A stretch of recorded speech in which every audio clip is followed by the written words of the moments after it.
অগ্নিগর্ভ মুর্শিদাবাদের সুতি পুলিশকে লক্ষ্য করে ব্যাপক বোমাবাজি এবং গুলি চালানোর অভিযোগ। রণক্ষেত্রের চেহারা নিয়েছে মুর্শিদাবাদের সুতি থানার অন্তর্গত সাজুর মোড় এলাকা।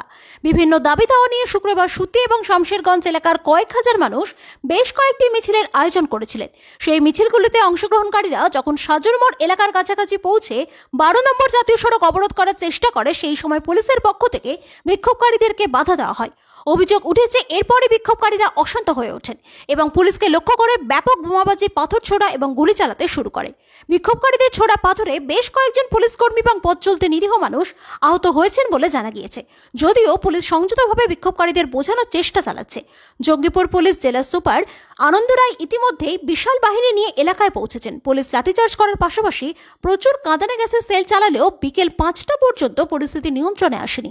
বিক্ষোভ নিয়ন্ত্রণের জন্য পুলিশের তরফ থেকে স্টান গ্রেনেড ব্যবহার করা হচ্ছে বলে জানা গিয়েছে।